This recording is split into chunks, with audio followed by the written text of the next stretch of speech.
League of Legends anti-cheat causes a meltdown, Elden Ring players get some bad news, and Starfield gets a desperately needed update.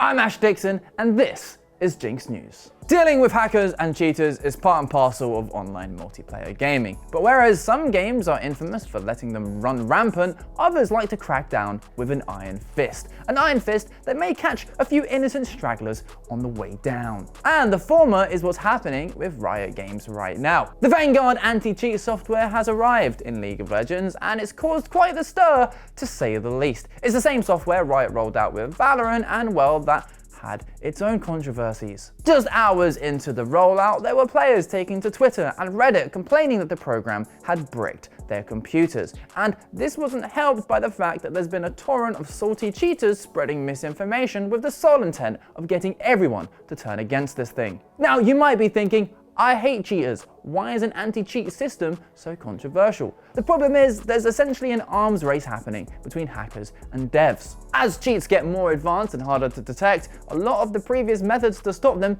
just aren't enough anymore. And in recent years, studios have resorted to kernel-level anti-cheat systems to fight back, meaning they now have the highest level of access possible to your computer. Now, gaming companies are correct in saying that they need this access to fight these hacks as effectively as possible, but that's an awful lot of trust you're putting in the software. Imagine your computer has a control room which controls every brain and nerve function. Vanguard is sitting freely in that room with complete access. And while it might have the best of intentions, modern computers are a wild mismatch of software and drivers, and it ain't always going to get it right. And if Vanguard itself has any bugs, boy, there is potential for it to do some damage. Or worse, if hackers find an exploit to get access to Vanguard, well then everyone is just completely screwed. Now, Riot have hit back at the uproar by saying that just 0.03% of players have reported any issues. Obviously, not everyone who has problems is going to report them, so the number is likely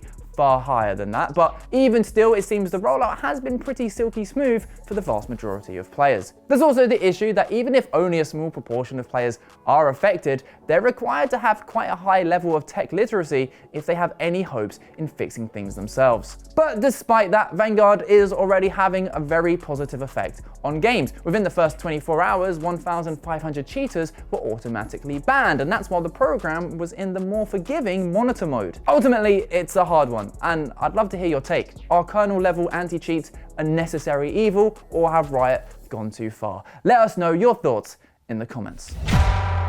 With the success of the Fallout TV show thrusting Bethesda into the spotlight, there's no surprise that they're trying to give some love to Starfield with a nice gameplay update. And despite very strong reviews at launch, a combination of way too many loading screens, dated facial animations, and maps that were just the worst, it all led to most people giving up on it after a few hours. Now, according to a recent interview with Todd Howard, it was so divisive because it was too different from what we've seen from them in the past. And if by too different, Todd, you mean actively less immersive and fun, then sure, I agree. It still baffles me that they had a blank slate to create a brand new sci-fi setting, and they settled on the space equivalent of Ready Salted Crisps. And they made this awesome in-depth ship builder just to make actually using your ship as engaging as watching a movie while stapling your retinas. Now though, Starfield's update 1.11.33 might just have enough juicy upgrades to convince people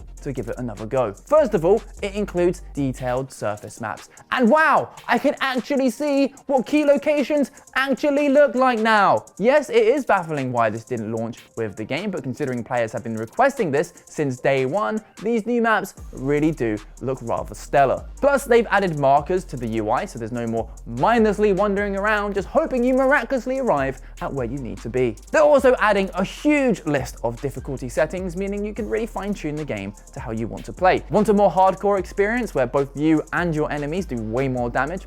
Done. Want to be a loot goblin and pick up everything you see? Well, whack up the carry capacity. Whatever your preference, they've got you covered. And while Starfield already had an excellent ship builder, with this new update you can now enter decorate mode and have fun customizing their interiors too. Meanwhile, Xbox Series X players have finally got a performance 60 FPS mode, meaning you can traverse the stars and those loading screens with a lovely silky smooth frame rate. Looking forward, land vehicles have finally been confirmed, and it was also announced that the game's first story expansion, Shattered Space, will be launching in autumn. Overall, that's a load of positive updates for Starfield. Whether it's too little too late though, well, that's where you guys come in. Are these quality of life changes enough to sway you? Perhaps you're a fan excited by the update. Let us know in the comments.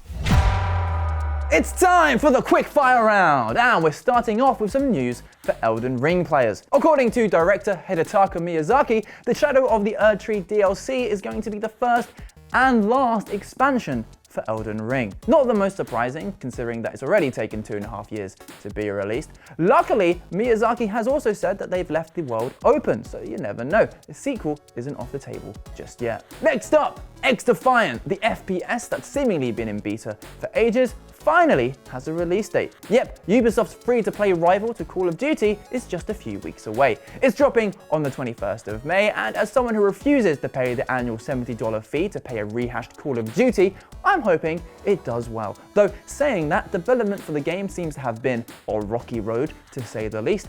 Either way, expect us to give it a go over on the GINX Shut Up and Play YouTube channel when it drops. And finally, you might have heard of a game called Professor Layton. It came out way back in 2007, and it's a lovely puzzle adventure for the whole family. It spawned 6 sequels, a movie, an anime. Think Detective Pikachu with a little bit of Ace Attorney thrown in. Well, the CEO of Devs Level 5, Akihiro Hino, recently gave an interview in which he shared his desire to work on more mature titles in the future, which is probably quite normal, but he then went on to say that he wanted to make erotic games and 18+ games with violence. Calling this a radical departure would be a bit of an understatement. It would be like Hideo Kojima directing the next Animal Crossing, which, come to think of it, would be pretty intriguing. You know what, Akihiro? You just go do your thing. If you want Leisure Suit Layton to be the next installment in the franchise, who am I to judge?